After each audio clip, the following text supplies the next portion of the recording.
I'm a legal alien, I'm a Jordanian in Dubai. My name is Fari Zolf. I'm your host for the next 1 hour on the FAB DXB Show, featuring fabulous people, places, and perspective. Now, today we do have two incredible guests.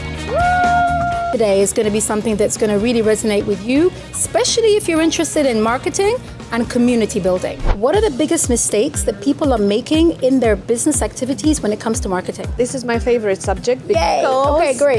That's the concept that I think some people are just throwing the towel in too early. Marketing or zero-cost marketing, they go for social media. Social media is not marketing.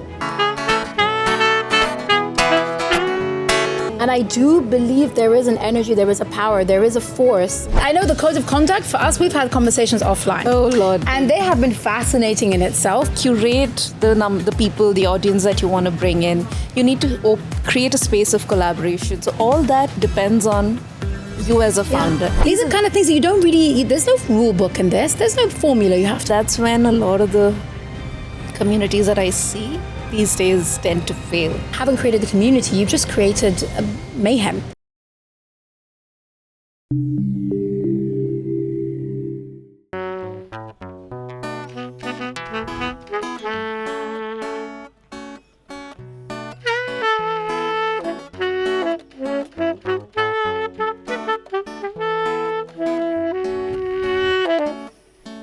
I don't take coffee, take karak, my dear. Egg paratha by my side. You can hear it in my accent as I stride. I'm a Jordanian in Dubai. See me walking here around the coast, behind the curtain company,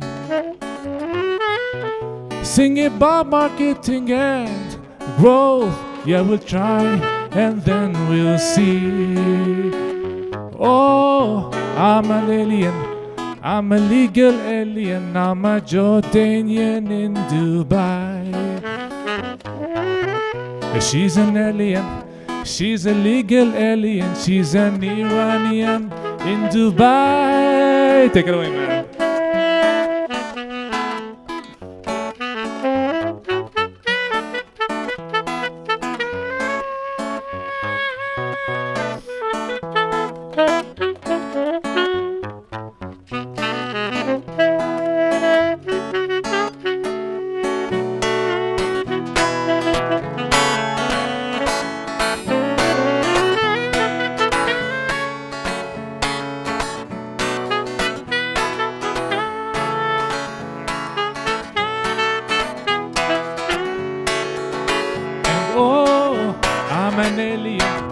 I'm a legal alien, I'm a Jordanian in Dubai. Oh, I'm an alien, I'm a legal alien, I'm a Jordanian in Dubai.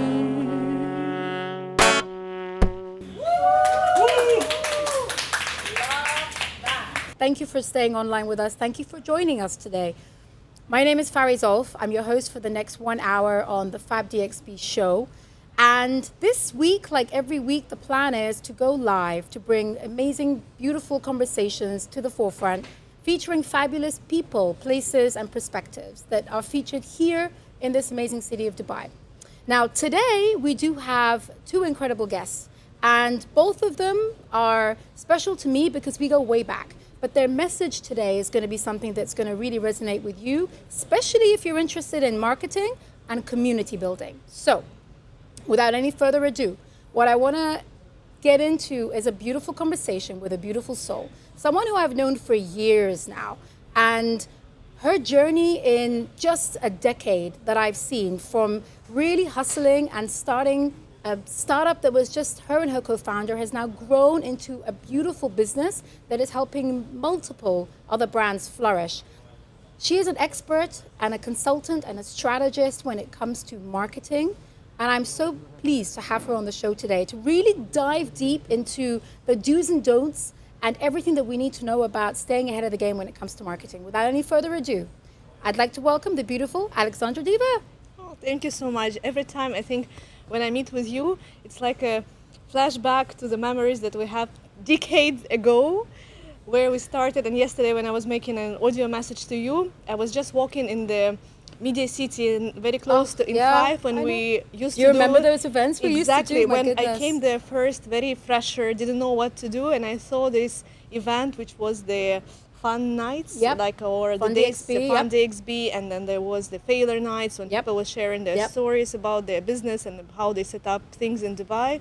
And I was like, so many years passed, but we are still discussing the new things, what is trending right now, what do we do. The days are really, I think, challenging for everyone. And from my side, I'm very grateful that you connect with me and you invite me to be a part of this podcast, because this is what I really feel that I have to do today. Well, I'm so glad you said yes, because to be honest with you, I think although we both are involved in marketing, we both have our own marketing agencies, I believe in healthy competition. And I think from day one, when I connected with you, I felt that we're both here to provide something new in our own unique way. And that's why I love having these conversations with someone who also gets the concept and the game of marketing. That's why I think you're perfect for this.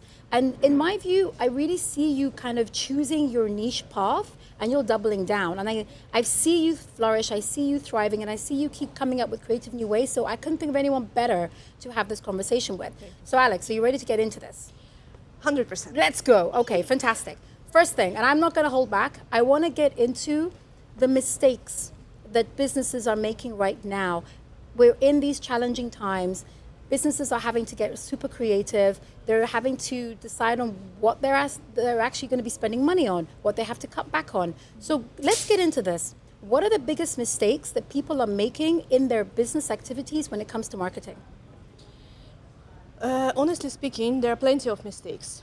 And not because we do mistakes, because we are trying. And as a founders ourselves, or as a business that I work with, it is okay to have mistakes, and we are experimenting. Marketing, as I always say, it's not the rocket science, it's not engineering when we have everything written down, and if you do one step or one degree further, you will make a failure. No, you need to experiment. That's why this is where we learn the best outcome and the strategies that we can apply. That's why the mistake is a normal path and normal growth, but as you mentioned, we are all different, and I have my own things that I think personally what is the mistake. And the first for me is betraying the team. This is what we saw a lot right now, what is happening in the challenging times or in the crisis times. I think it also will connect to the further speaker about the community. I truly believe, and I do it myself, that valuing and taking care of the team and the people with whom you work, whether it's your own team members or it's the partners with whom you work, if you do something betraying them, the trust, the partnership, the support. Yesterday I was sitting on the table with PR company and introducing her to the network that I have without even feeling a guilt, because I know that my contacts, they also need support. And you know, when we are giving a hand to each other, this is how we all grow, because this is something that if you don't do as a person, you will never succeed. That's why the biggest mistake, I think, is overall today or yesterday or 10 years back or 5 years up front is betraying the team and the people. And this is a very interesting point, betraying your team in as far as saying you're not having those clear, honest conversations. And if you want to be able to maintain that loyalty, that commitment from your team members, it could be whether you have one person within your team, or like you said, your co-founder even, or you have an immense, large team. It does come down to communication. Absolutely. And I think if you're able to have those conversations, and I've actually met with some business owners, especially in the F&B sector, who, when they want to have those decision-making processes, they have to factor in, what do we say to the team? And how do we get them to play ball? Like, we need to make sure that they're taken care of. We need to make sure that we're doing things legally and ethically. But more importantly, they're being fair to their team. They're being fair to their staff, because once everything calms down, that's what you get remembered for, how you treated people, how you showed up when things were difficult. And that's where I think you're hitting the nail exactly on the head. Those times when you need your team, they need you too. Absolutely. And also there is another thing, I think, follow to this one. As you mentioned, a lot of people, they try to sit down and they try to understand, and then there is another mistake, a very nice phrase that I heard, which is called analysis paralysis.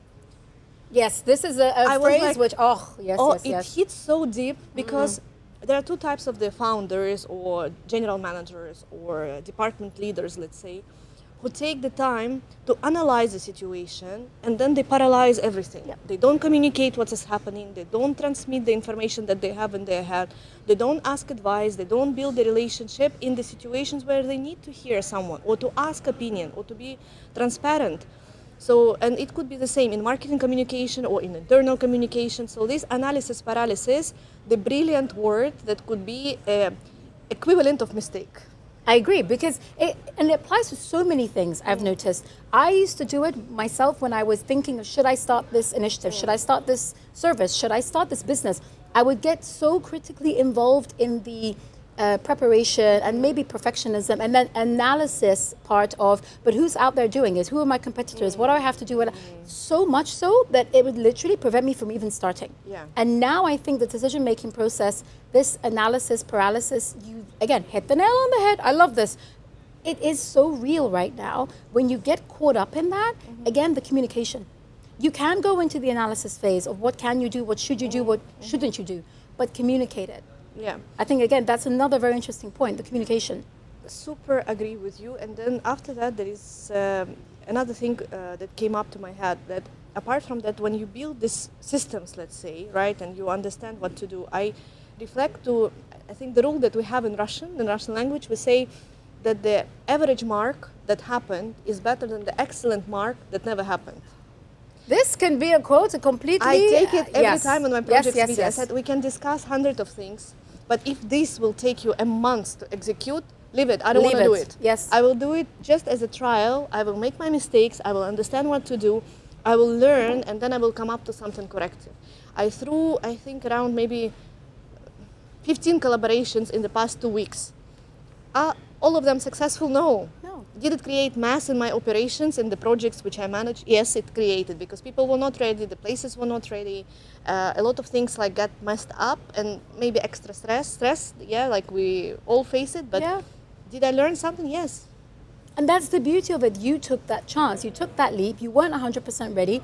And I do believe there is an energy, there is a power, there is a force that allows you to keep going when you just start. You don't have to have everything ready. Like, even look at this session today.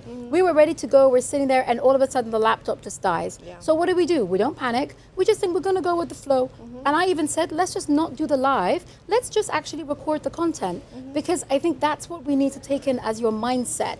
If something goes wrong, you don't just throw the towel in and say, well, that's it, let's just go home. You think, okay, what else can we do? How can we modify this? What else can we try that we haven't tried? That's the concept that I think some people are just throwing the towel in too early, and they're not still coming up with ways of how they can find a way through this. Absolutely. And I think this is the mentality of leaders, mentality of entrepreneurs, startuppers, founders, but sometimes it is not related to managing directors. Because they are having a lot of more corporate background, maybe more protocols, more procedures, and this is where you need to play around, they need to be delicate to what they do. Maybe, again, it's not bad, but in the current situation, let's say, what mistakes are happening, and overall, maybe not in the current, I like to execute things, to see how it goes.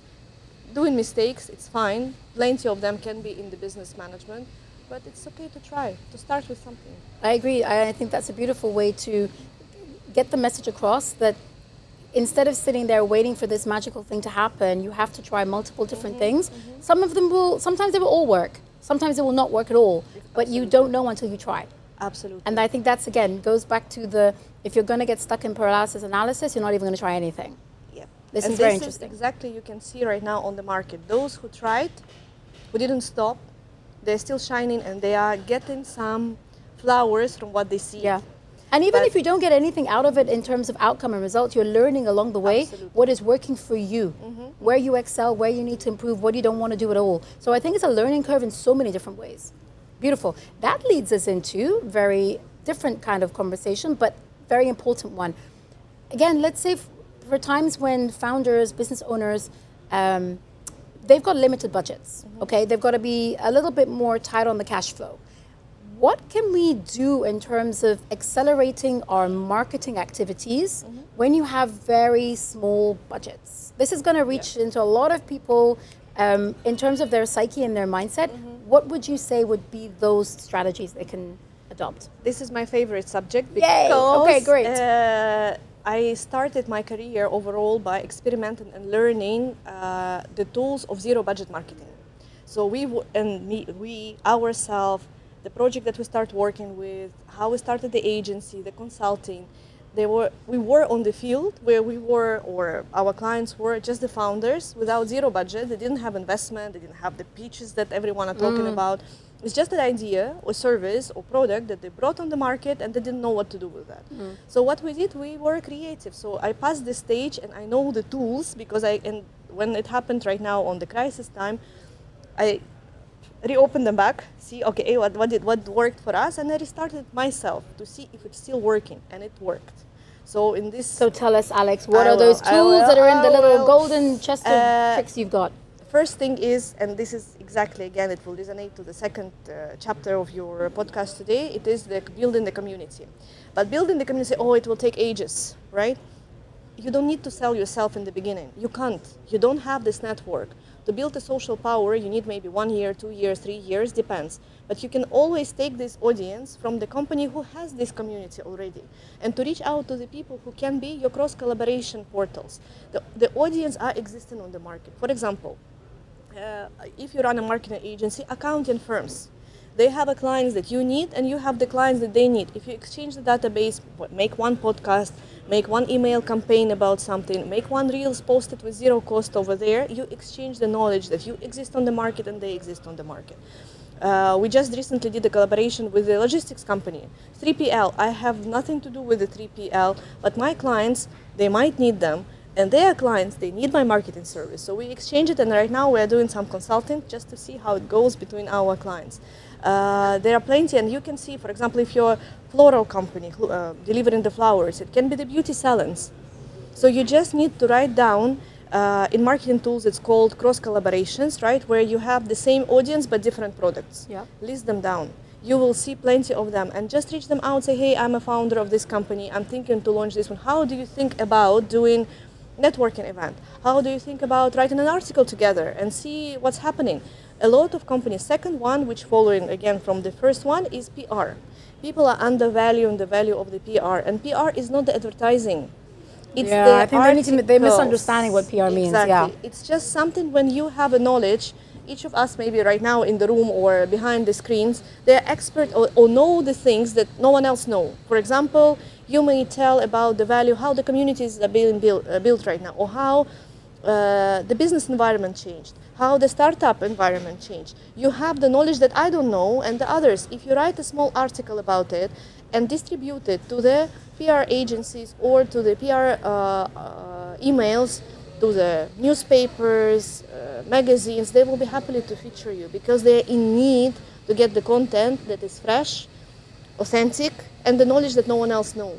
Yeah, I think that the most important point of what you're saying here is don't be afraid to collaborate. 100%. And I think the level of collaboration, if no one's ever done it before, people misunderstand what collaboration actually is. And I think it goes back to the first thing that we actually said, which is if you're afraid of competition, you're afraid that someone else is going to come in and do better than you, that is the one thing that's going to stop you as a hurdle to elevate ever. Whether it's a crisis mode or you're flourishing, because you need to be able to collaborate with people without worrying about who else is going to come in, who else am I going to be able to give my contact database to. That's the opposite of collaboration. Absolutely, and there are some things, for example, we ask the permission between the beauty centers, let's say, and the restaurants, because they have the audience which are having the same average spend. Yeah. You can ask, say, what do you think if we give the offer to your clients and you will send the offer to your clients? It costs really zero. Yeah. The impact on the sales, maybe it's plus 30%. And plenty of case studies like that. But another thing that I want also to mention, that a lot of people, they think about the marketing or zero cost marketing, they go for social media. Social media is not marketing. Social media is just a channel in the digital marketing that could be working like all around, but it doesn't serve the purpose of your marketing. Marketing is getting the stimulation of the new inquiries for your service or business or trading or whatever you do. How many inquiries you receive per month? 1, 2, 10, 20. Okay, how many you want to receive per month? 100, 150, 200. How do you increase this one? Okay, I receive 20 from social media, I receive 5 from the reference, I receive 20 from by attending the networking session. So, and to stimulate this one, it's very simple. How many new people get to know about you? Yeah. And if you ask, maybe in this room, we don't know all the people. And in the UAE, we have very dynamic environment. And I always say that we here, we work as a clusters. We belong to different nationalities. We're not homogeneous. If I know you and you know me, people from Jordan may not know us, the Jordanian community, the Indian community, or someone else. They will not know the service that we do. So why don't we ask to get the introduction? This is it. I think you've segued into the last point that I want to really bring up, that in terms of that lead generation, using the resources we have, the contact base we have, our network, to build a new client base is one angle. Also, I think one avenue that a lot of founders and business owners maybe sometimes forget to put some attention on is how to keep your existing clients satisfied, happy, continuing and to, avail your business on a retainer basis or whatever it is. Keep them happy rather than just focusing on you. Absolutely. This is another aspect that I think people sometimes forget because they're so busy thinking, how can I acquire new clients? They sometimes do forget about their existing clients. So let's talk a little bit about that as our last point before we wrap up, because that's one aspect that I really feel gets not much of the spotlight because people are so much more focused on new rather than existing. So what has been your experience and what would be your key takeaway from what you've been seeing in your clients? This is my pain. This is something that exactly where I started. All my consulting, all my things, I said, how do you maintain the previously built inquiries? Yeah. Any contact that have ever reached you out within 1, 2, 3, 1 week ago, whatever, how do you have an Excel sheet where you put all the names and what they ask for? Anything. I'm not asking for CRM. Do you have anyone know how many inquiries have you built for the past, let's say, period of time? No one knows that. Yeah. It's just random things. It didn't convert. They don't pay attention to it. But this person is your inquiry. It's your target audience. What did you do with that? Nothing. So when we come into the marketing, or like we say that we want to bring up a little bit sales, we start with registering the previous connections that have been built. Yeah. And then small message. You don't need to use the AI to create a super creative post or reels to be sent or anything like that. Just a message. Say, hey guys, I was doing one like a workshop on Monday, and the same happened with the event companies. They got stuck in the middle. They said, I don't have any more business. I don't know what to do. All my contacts got postponed and they don't answer. They are very frustrated. Yeah, but there are still smaller events happening. Birthday parties, private functions, they're still existing. Why don't you say and offer your hand? Yeah. You don't need to say the services that you do, but you say that you are still here on the market, you didn't travel. In case anything comes in, just say hi and just say that, okay, I'm still there, this is my contact details. These are some projects that I have recently worked and maybe you don't know about them. I want to share, these are my partner list in case maybe you don't need event right now, but you still might have flowers, balloons, you have You have to get creative, and I think that's the part that a lot of people get lazy with, right? And what I've noticed is when they're used to doing something and they just think that's my winning strategy, I'm going to double down on that, they don't modify. They don't think, let me think outside of this box. And I think this concept of thinking outside the box, we shouldn't even have a box to think outside of. There should be no box thinking. There should be just limitless. Figure out what you can do, try it, test it, and just get the return on that. See, okay, is this something new? Do I want to continue with this? Yes or no? And honestly, even in this period of time, the last few months, I've literally had to do exactly what you're saying. My events were all postponed. The corporate clients that I had, they were postponed till June, July. Now they've been postponed till September. I fully understand that. But what do I do until then? I need to get creative. So I've gone back to doing what originally I used to do. And I realized that's where I can still tap back into. Getting, my network of people who wanted to start a podcast, the ones who wanted to create content, the ones who weren't comfortable on camera. I go back to my camera coaching. I go back to let's talk about content strategy. I've gone back into my consulting to see where can I add value here. And you have a database of non-starters and you have a database of current clients. Go back to your non-starters. See if they need you again. See if there's something new you can provide. What you've given is gold. And I think if people just take a little bit of time to review what you have in your hand, see what you can build with that. Another thing, just the last thought, that is when people ask, okay, where do I start my marketing? What do I do? Where's that? I said it started only with putting the managerial task for yourself.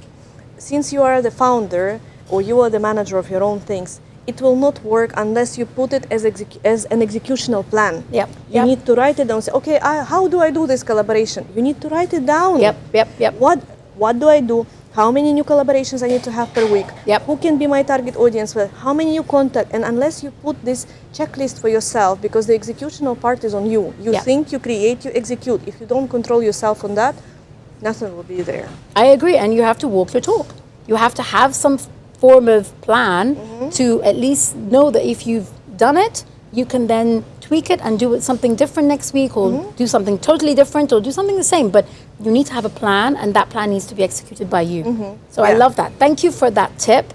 Oh, I can, again, seriously, we can have this conversation. I think 15, 20 minutes for me is a very small segment of time to spend with you, but I definitely want to bring you back in when we have our three-way conversation to talk about the community and marketing aspect and how they blend so beautifully together. You touched upon it a little bit in this session, but I want to go a little bit deeper into that. So thank you, Alex. Myself too. I want to I learn love that. something Okay. more. Before we go, I want you to give one takeaway piece of advice to anyone watching, what they can do or what they can avoid, whatever you want to give, but one piece of advice for someone watching about marketing.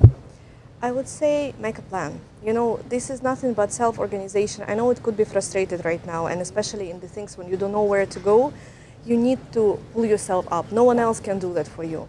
No one will knock your door and say, okay, we have a magic pill, how to rebuild the business or how to generate the things. We all have our own commitments, and the more we grow, the more commitments we have. We have bills to pay, we have people that we care for, we have things that we would like to do, you know, like, or our dreams that we would like to achieve. We have a lot of things that are on our shoulders.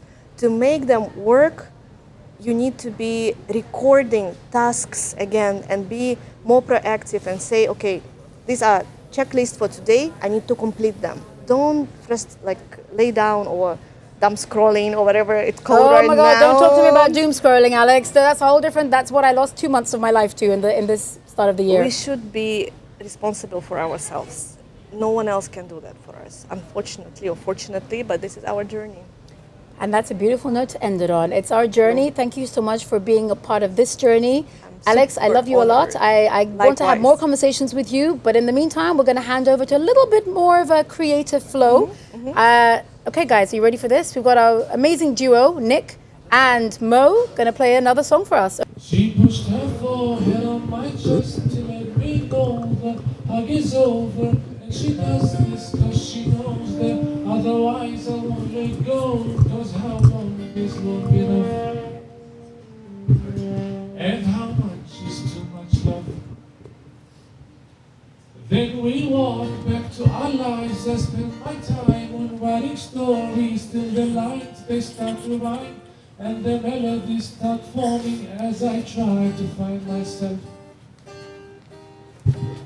Try to learn to ask for help. It's a problem that we can don't know how to be cared for. We like to give, but receiving is scary. So we tell the world that we are okay. Life is easier this way. It's easier this way. World feels like a better place when we are all just helping others, but it doesn't feel okay when it's my turn. Why am I bothered? I'm a part of this as well. I deserve the love and help. We're all taught how to be strong, but no one teaches about weakness, so we don't know what to do when we fall or who to speak to. Then we sit back by ourselves,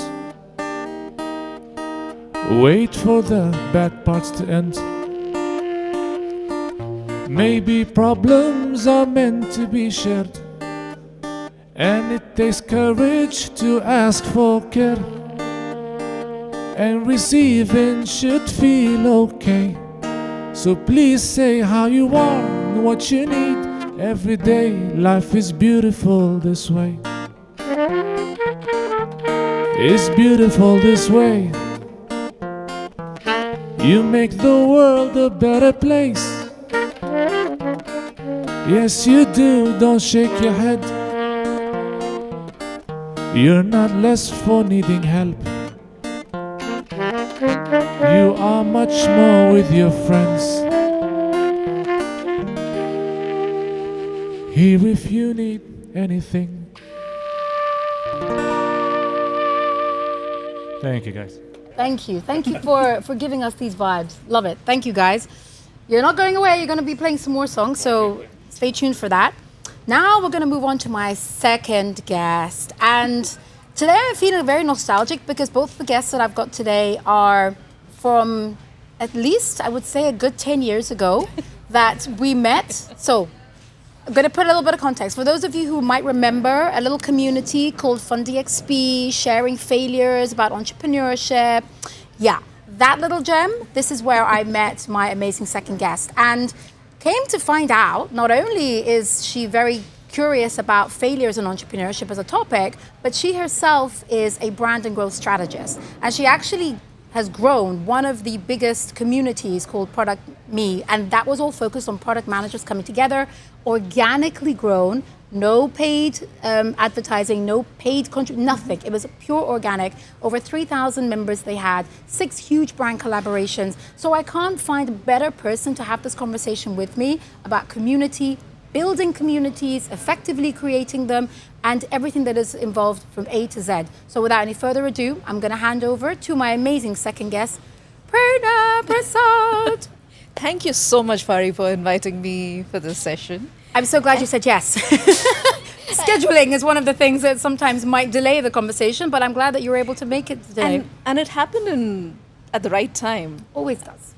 Always does. I can't say any more about this. I have ideas. I put them out there, and they just somehow happen when they happen. And it's funny that we met actually at community Right. events. So you build the FAB DXB community, then we met at another community And event. another community after- about community building. But- And then you have joined another one of my communities about founders and also one about podcasting. So we're just connected on so many levels. And you never know how communities bring people together, and that's the best thing about being in this region. Yeah. So let me get into this. The first thing I want to understand from your point of view, because a why is a very important thing for me. Someone's why, someone's intention. For me, the essence of community is bringing people together because we want to belong, right? Yes. And I feel that that is the core level of why I do community building. I want to understand from you. You built Product Me for 5 years, and you did it for an intention that intrigues me. I want to know why you dedicated your time to building something for such a long period of time. So do you want the honest response? Yes, I don't want any other response. Only honest. Give me brutal honesty. All my so throughout my career, I have stumbled into things. Like I did not. It's been accidentally right. So that's how I stumbled into product management, and then that led me to build Product Me. So Product Me was if you want to. So the whole idea behind Product Me was I was new to the market. I was trying to understand what's product management. We saw there weren't too many communities, but yes, there were a lot of people in product management. And this is around November 2021 Yeah. when we started. It was just 10 people invited through LinkedIn, through WhatsApp, from my own circle. And it was just a coffee meetup at Alco's in Raw. That's it. That's pretty much what the agenda was. But we started doing this every month because people were interested. They needed that space where they could open up, where they could talk, where they could grow together. And that's what led to the sprout, let's put it as sprouting of Product Me.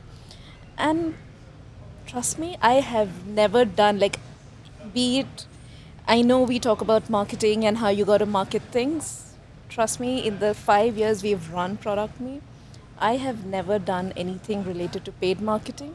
I have not taken a conscious, I know I shouldn't say this, but consciously I did not take an initial effort to grow the community It just happened organically. It just happened organically. No, I fully understand that. I think there is a pool of people who do everything based on end goals, and they work based on that. Then you have another pool of people who don't really have those set goals, Yes. and their goalposts are very wide. So they're like, I'm just going to go and see what happens. And I think we fall into that category. We do sometimes have to fall into the other category as well to maintain it and sustain it. But I feel like if you start with that intention, that you just see where it goes. That's where we were able to strike a commonality, that we don't have this end goal in mind. We just go and see, is it something that activates something inside us that makes us want to do it? And that leads me to another question for you. I mean, both of us have worked to grow communities. Sometimes it's so much fun and you get caught up in the whole energy of building it, new people, new vibes, new everything. And then there are those times when you're sitting thinking, why am I doing this? Why would I put myself through another month of this? Why would I continue? I want to know from your point of view, what do you say to yourself, or what keeps you going when that moment happens? I think it's not just every month, it's every day. It's Okay, my God. Okay, this is getting interesting. All right, every day. All right. It's an everyday thing. Because running a community is a lot of work. Yeah. Like if you're building something, it is a lot of work. It's not easy. But when you what kept me going is for me, when I think about community, it is people stories that I want to hear, I want to learn, and I want to share that knowledge with others, right? So that's the whole idea that you can do around building community and bringing people together, like giving them space. Right. We live in a world that's so fast-paced that people can forget there is a support system, or people crave for that support system which is missing. And that's the kind of space I wanted to hold when we were building Product Me back then. What helped me continue is some of my best friends, some of the people that have come into my life have come through Product Me. That's because the conversations we had, the people we would invite, are all things I was looking forward to. So I would put my 100% in. Right. And but at the same time, when you build something, you don't build it just for yourself. You build it for others too, right? So I had one ear listening to what people wanted, and I built my what was my intention, and that I think led to the success of what Product Me was. And this actually brings me to an interesting angle, because I believe that community building and creating a community requires a certain level of competency, characteristics, personality, right? And look, both of us, we can sugarcoat it as much as we like, but honestly, there are some people who are just not meant to be community builders, and they don't have it in them. Some are doing it purely for the financial reasons, and there's nothing wrong with that. At least own it and say that's what I'm doing. But what have you seen, in your opinion, the core competencies and characteristics that are really important to have in a community builder? Someone who wants to create it, what do they need to have? Is it okay? Because I knew we would have a lot of points to discuss. There's one line I want to jump into before we go further and discuss about this. So as we were speaking, I came across this line. So do you know the leader Simon Sinek? Of course. Well, Start With Why was one of the books that actually completely makes why one of my most important questions to ask. Yes. So funny enough, after we started our conversation, some reel on Instagram popped up on my feed. Yeah, they always do. There you go. They come into your life when you least expect them to. True. And it gave me this line. So a community is a group of people who agree to grow together. Community is people who come to grow together. Love that. Who agree to grow together, right? Now, when you want to bring people together who want to grow, there needs to be at least 2 or 3 things. You need to be accountable. You need to be empathetic. You need to be a good people person. You have to have that. You need to like people. Yes. You want to be able to not tolerate, maybe that's the wrong word. Accept people for who they are and however they come to you. Yes. They might want to learn. They might want to poach. They might want to, copycat. They might want to do a bunch of stuff, but accept them for who they are. True. That's one. Now, most of the times, community is like is a support system. Is not like it is a support system. And only when people come together to grow, will a community be successful. Now, it depends a little bit on you, and it depends a little bit. It's a two-way street. Right. A community is always a two-way street, and you need to be able to put yourself in their shoe. So that's being empathetic. But at the same time, you need to be able to establish connection with the other person. Accountability, I think we already spoke about. There is also, I think it's called retentional thinking, like how you can do things, like how do you bring people back? How do you keep the interest going? So that's one. Common sense and critical thinking goes a long way. I mean, I think we could have a 15-minute discussion just on common sense. I don't think common sense is as common anymore these days, unfortunately. Honestly, it's sad to say, right? It is sad to say, but I think it's also to do with the way our life is these days. Everything is fast, and everything is, in all honesty, we're pretty overwhelmed with everything that's happening around us. If you meet the right community, trust me, you will build your systems. And I think you will feel like there is a place that you can reach out to if you have a question, or if you just feel like, I don't know what to do anymore. I've tried these things. What do I do? Like, for example, with the podcasting community, that one in itself, there's a lot of technical things that people might need help with, or they need some support with, guests they might want to bring on, or anything like that. You have someone who might have gone through it already that can help you. And even if they haven't, they can at least give you an ear to hear your problem. And I think once you find your community, that kind of does lean into feeling easier and more comfortable to be vulnerable and to ask those questions that you might feel a bit silly if you didn't know somebody. And I think now with the technology we've got, that back in the days when we were building, especially for me, when I built when it was Fun DXB, but before that I had another community which never took off. It was way too early. Now it's part of my founders community. It was Dubai Connectors, and that was focusing on speed networking on a professional level. It didn't work. Nobody understood when I was saying 3 minutes, we need to move. They're like, but we're having a conversation. It was too early. Now I've entwined it in my founders community, and everyone loves it. They flow with it, and it works. Back then, we didn't have WhatsApp. We didn't have WhatsApp community. We didn't have anything of that level. It was pure just word of mouth, or you just email marketing and that kind of stuff. Now this ability to tap into 24-hour contact point where you have a question, someone will be able to answer it, and you can actually develop friendships offline through what is happening online. And vice versa. If you have these events in person, you connect with somebody, then that becomes someone who can actually connect with maybe on a professional level, maybe work with them later. I think this level of services and apps that can help us grow our community is making it easy for us. True. How we can reach out to people. I can just send a message on a broadcast message on WhatsApp. Everyone has heard it. Even if it comes to sending one blast email to everybody. Guys, we're having this event. Anyone wants to come, register here, and it's done. That heavy lifting is taken off from us, so we can focus on the actual creative side, where we can launch new ideas and new concepts. Someone's having a very nice coffee there with a little shaker. I love that. They're making me want to have a coffee in after this call. But yeah, I think for me to know a little bit more about, in your experience, what would you say is the number one thing you would take care of if you're going to start a brand new community now? What would be the first thing that you would say, I need to do this first? First and foremost, so learn from your mistakes. I mean, let's not put it as learn Let's from say they've your never mistakes. done it before. They've never done a community before. What would they do? First thing. First thing is understand your why. Understand the intent. So the intent behind why you're starting the community is very important, because that's the foundation.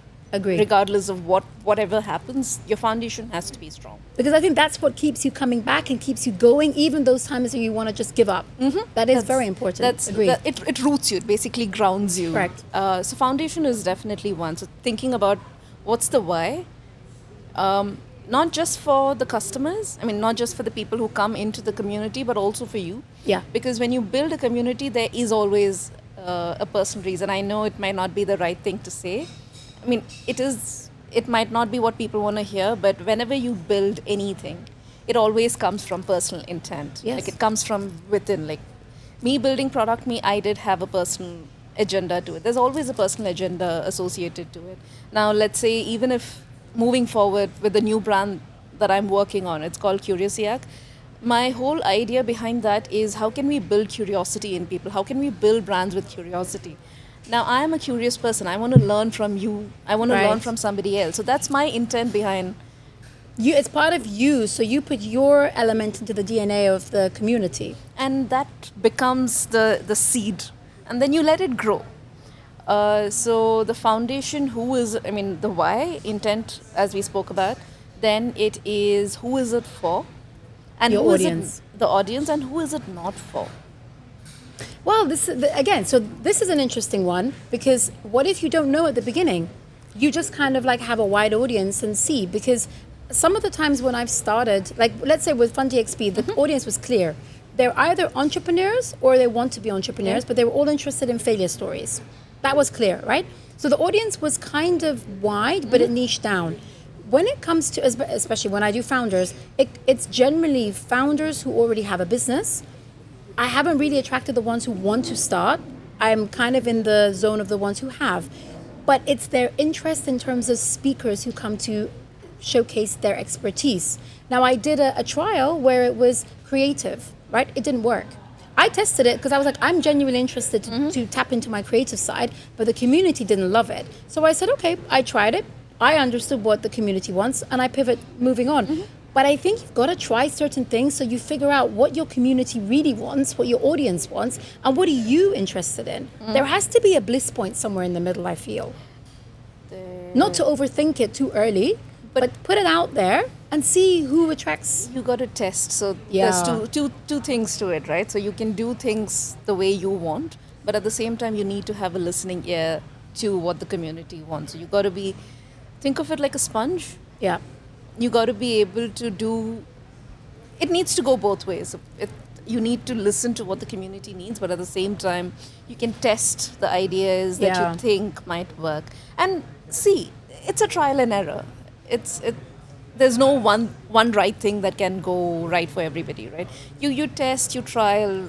If it works, it works. If not, you move on, you try something new. But you got to be consistent. Yeah. You don't do one, yes. And then go offline, and just go off the record and just off the radar.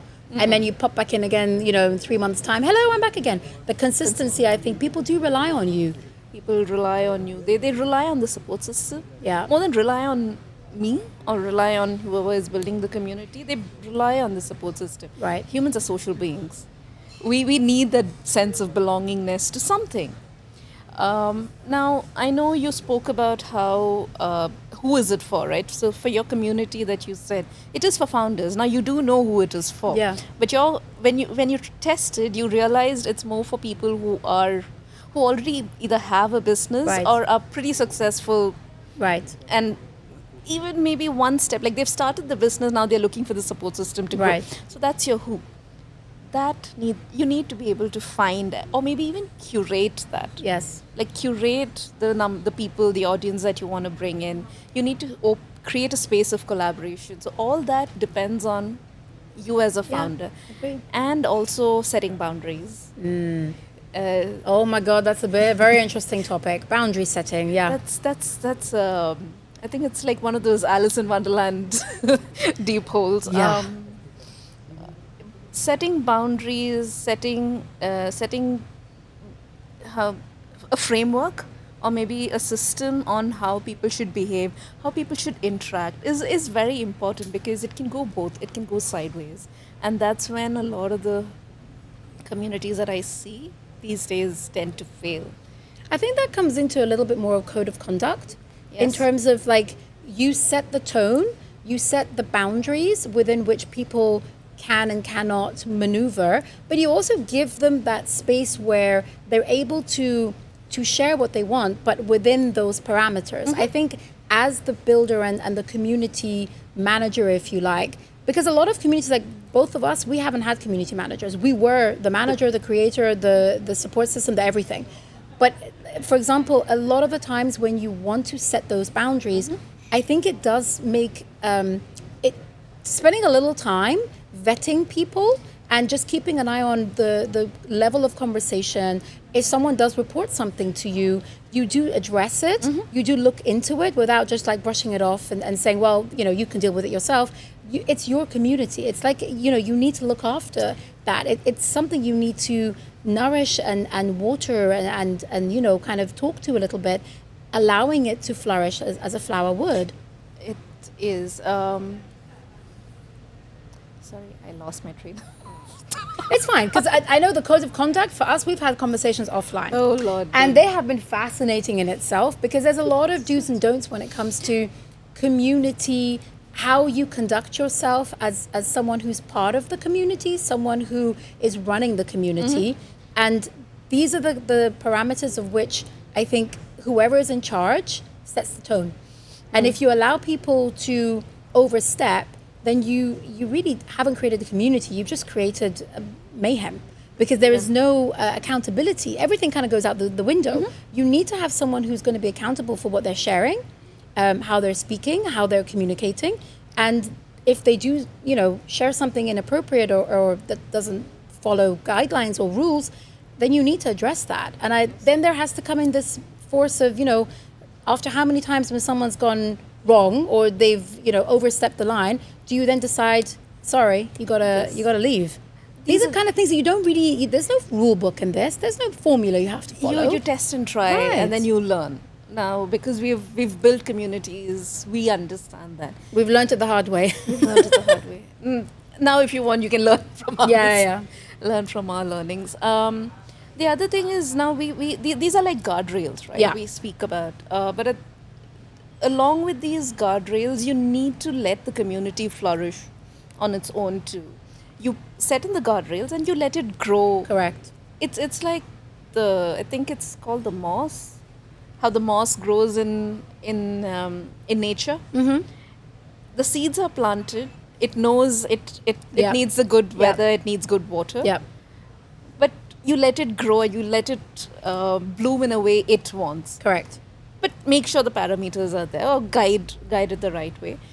Your community should also grow that way. You cannot force it to go a certain... You cannot direct it the way you want it to go. You need to give it the guidelines, but you need to let it flow like water does. And be fluid with it. Be flexible with it. Yeah. Beautiful. Flexibility definitely matters. And especially in a country like UAE, you need to be flexible, because we are a very transient community. Like, we have different cultures. We have people come and go. We have people who have stayed here for maybe 30, 40 years. But at the same time, there are people who stay for like 3 years, 2 years and go back. So you should be open to that.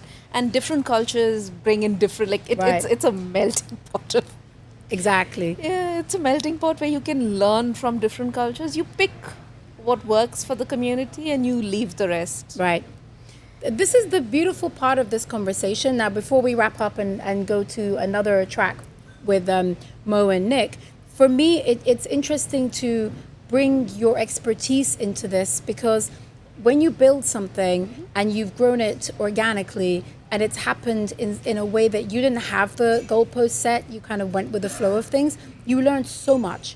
And you will learn more by doing rather than reading or watching somebody else do it. You will experience something yourself.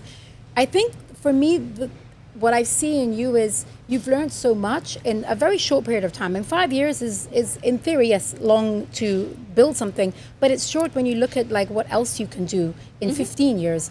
What do you have in your mind that you want to build, that you want to launch? Let's say this time next year, what would you see yourself doing when it comes to community?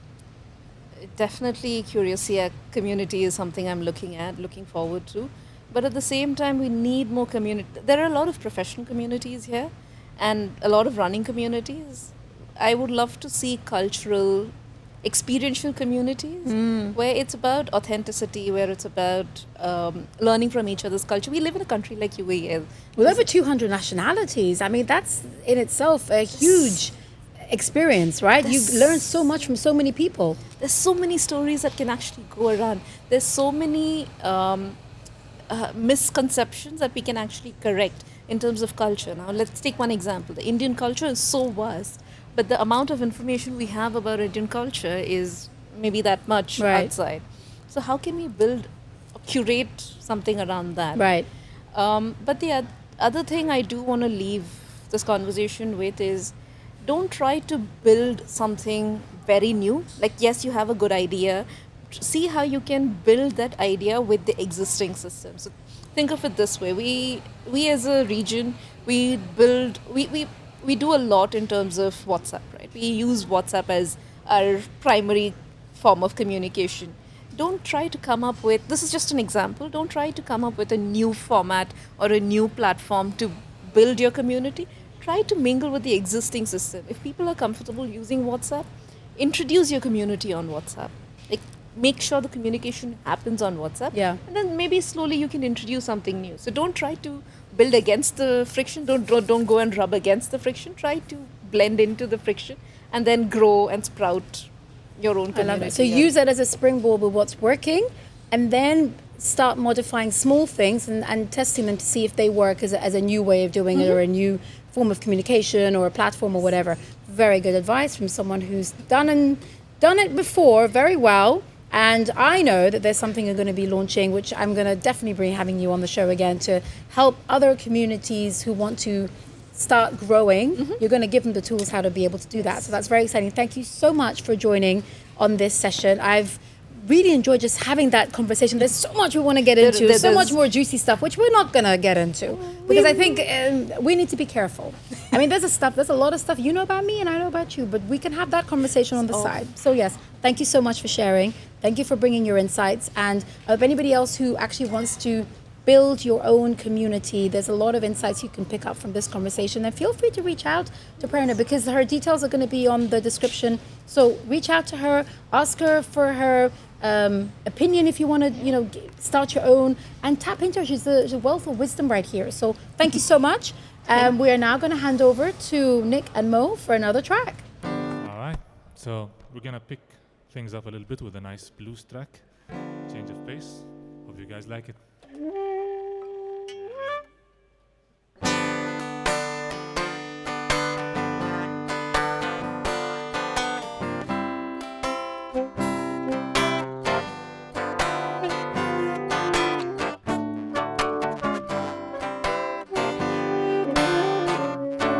Will the owner of a white Corolla step outside? You've been blocking me. I tried to leave, but I need your number tonight. Oh, maybe I lied, but baby, I tried to say that I like those eyes, but I'm a little shy. I've been watching you the sing, move and dance, do your thing, and in my mind I can see a jam with only you and me. I'm talking about music and nothing else. But if you have ideas, please do tell. Please do tell. Oh, please do tell. Oh, please.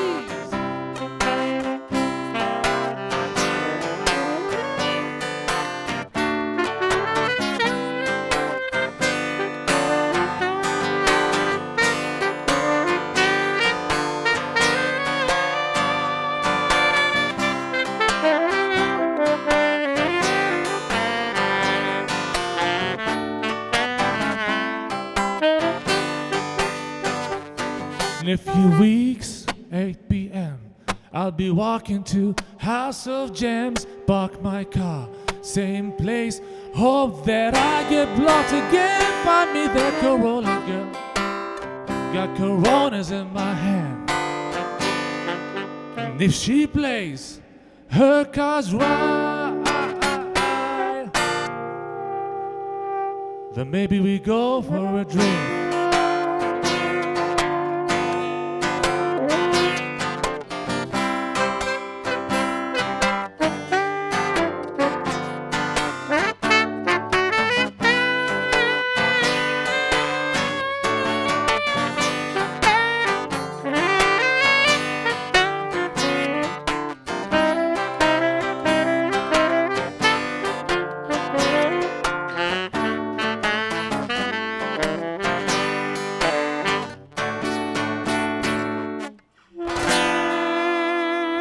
Thank you, everybody.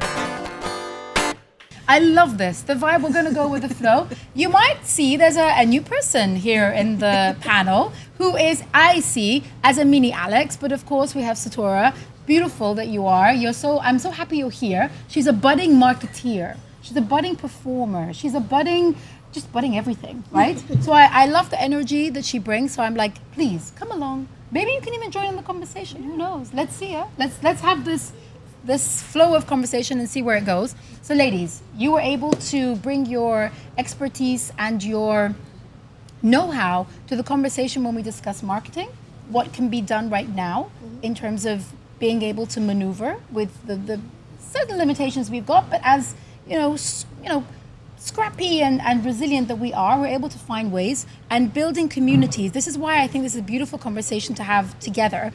In terms of brands who want to build community, you touched upon it a little bit in your segment, but I think if we go a little bit deeper into what would be the easiest way for a brand to build their own community, from your point of view as a marketeer and from your point of view as someone who built a community for brand collaborations, what would you say would be the one thing that a brand should look for when they're looking to build a community?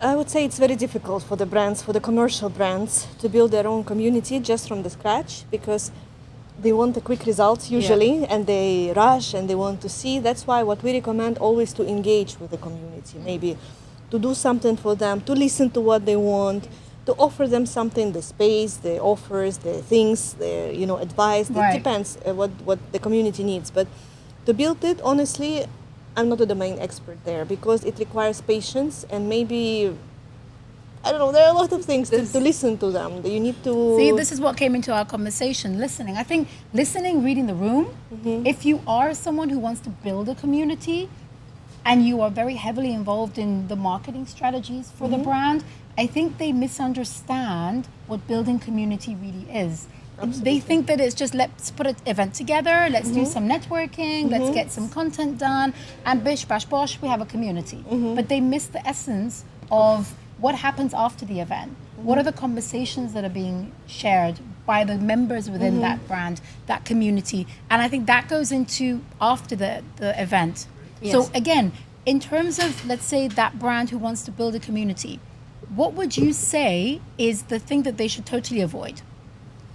Commercializing it.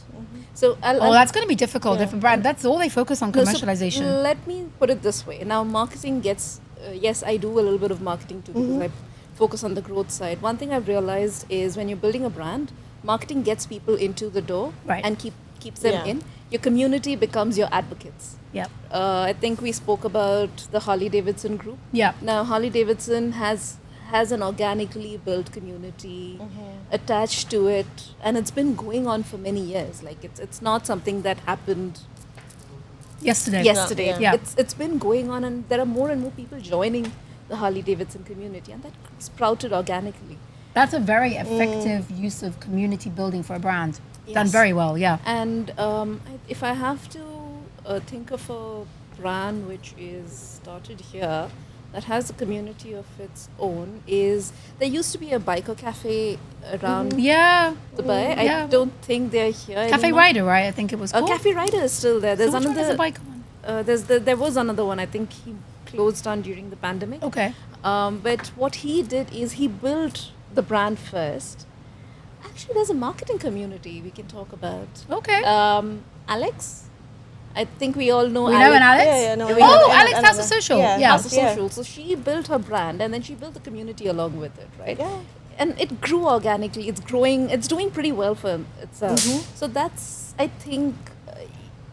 That's a personal brand. So personal brand, I think it's easier to build a community rather than a commercial brand, because you do have that person who represents the brand. They are the brand. You focus on that, whereas a commercial brand, because a lot of the times when you have a marketing agency and you're working with clients who have a professional brand, and that is seen as very different. You see the brand, you don't know who the founders are on that level. I think building that level of community, even if you look at this space right here, right? This space was created by 3 co-founders. And in last week's episode, we actually featured two of them, Ritika and Zoya, and they actually have created this, and everything you see on set is for sale. So Very it is nice. a community Yeah, we're gonna that buy brings something. together. There you go. See, I'm getting a pitching for you. But it's a gallery. It's a living community where people who love fashion, they're doing a pop-up right now. Yeah. There's people who love furniture and homeware. Then you have beautiful art pieces.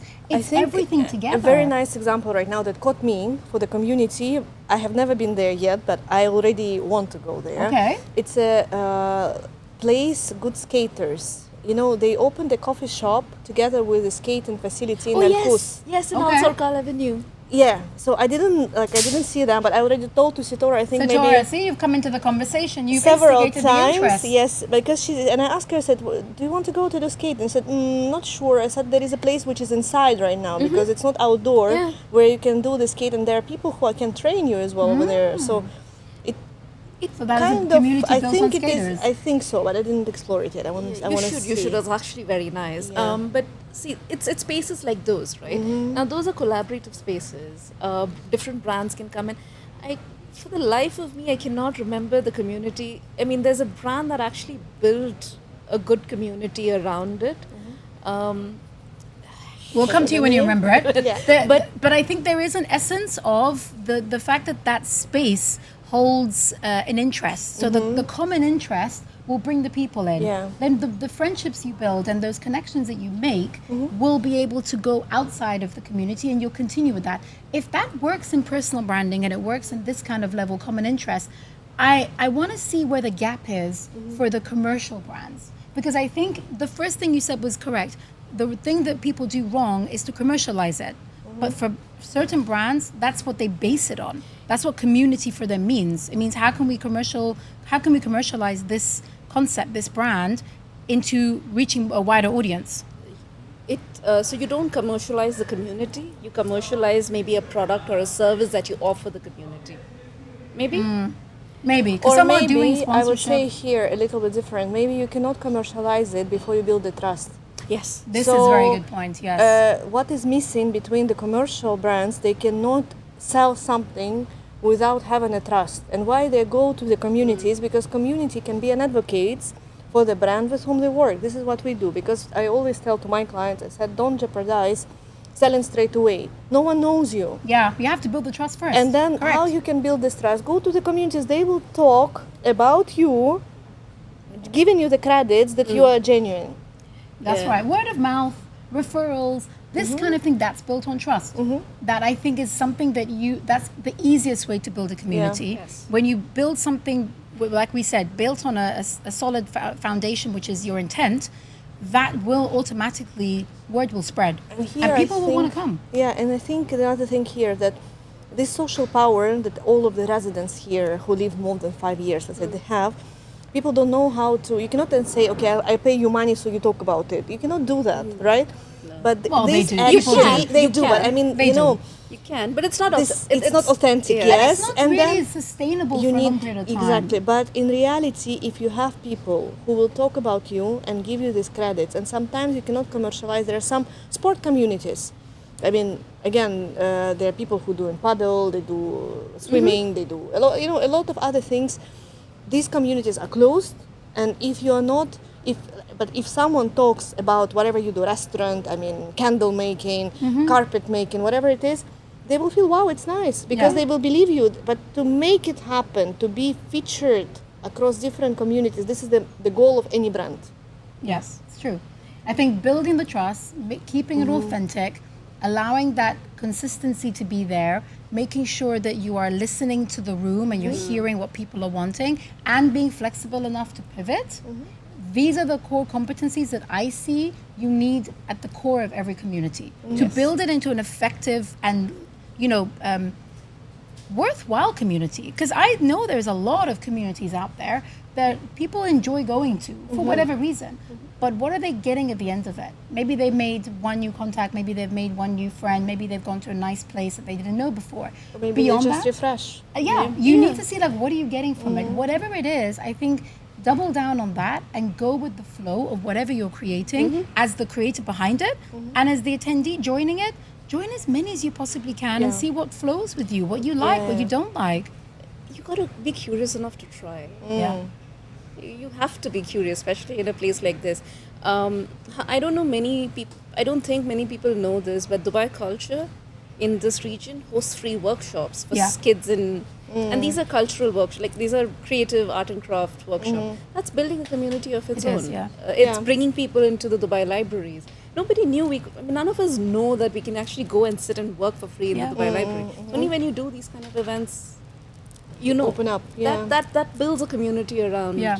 And I think the government and the authorities here are really supporting the sense of community, because they know with so many nationalities that we have here, you have so many different interests, and people can actually blend and get to know one another on a deeper level if you have that sense of community, which we do. Even if we're talking about it right now, we're sitting in our coast. We have Al Sakal, which is a community in itself. There are so many beautiful communities built on different foundations. That's what we need to tap into.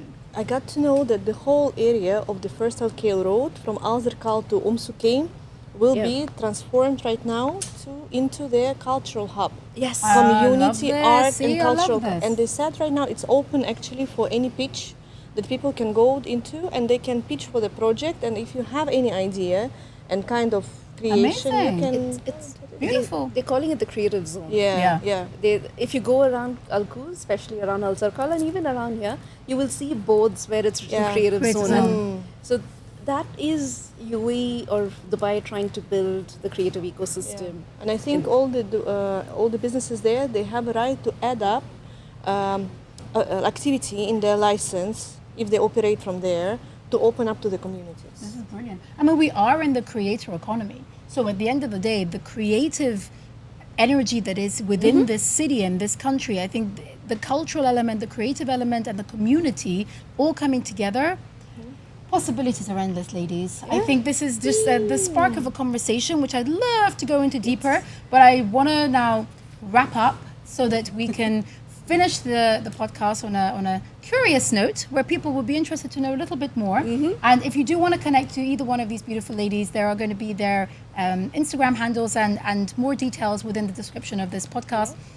I just want to thank you for joining us again. I want to thank Prerna, I want to thank Alex, and I want to thank beautiful Sephora.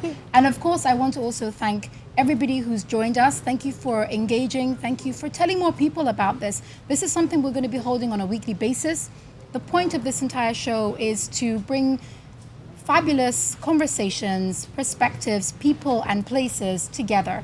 And from our hearts to yours, we just want to celebrate the fabulousness that exists around us. And there's one thing that I would ask from all of you who are watching.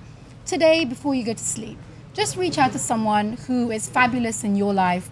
Thank them for being in your life and celebrate that. Because no matter what happens, it never goes unsaid, but sometimes it just needs to have that little appreciation. So thank you for joining us. Stay tuned. If you haven't subscribed to the channel, I don't know what you're doing. Just hit the little red subscribe button, even hit the little bell, and stay notified of the next session we're going to have next Sunday. We're going to change the time. We're still going to be here with the same energy, same vibes. And to hand over to more music, over to you guys, Mo and Nick.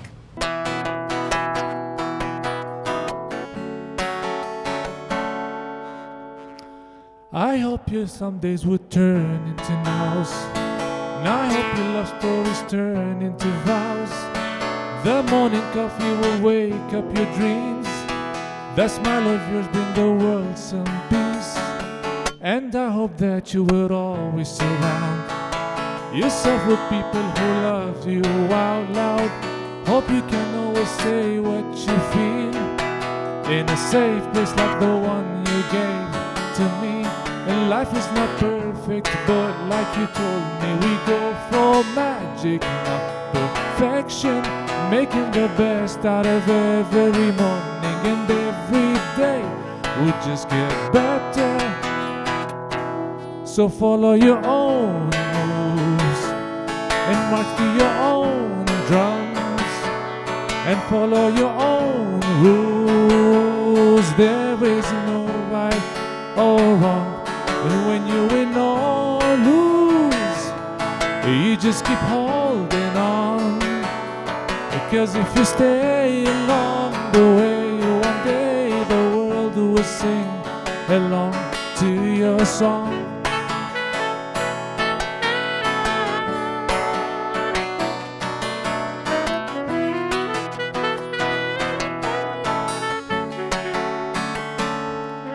and take your time. Yeah, the world's in a rush, but it's going nowhere fast. Just try to make each and every beautiful moment last. And smile and be kind, and say hi to me from time to time to time. Let your dreams get bigger, fail, try.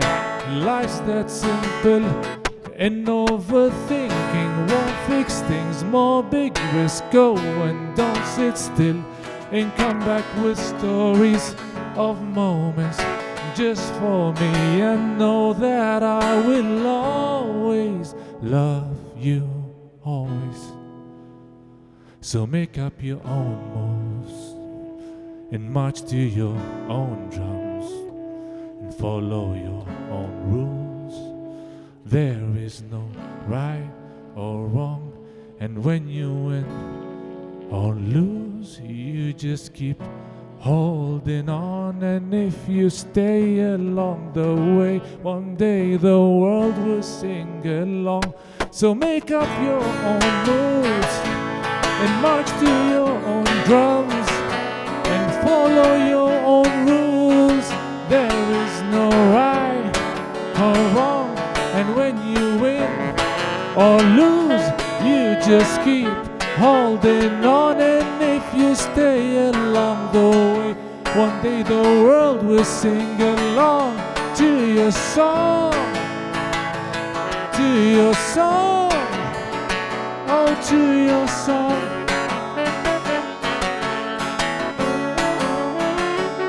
To your song, yes, come.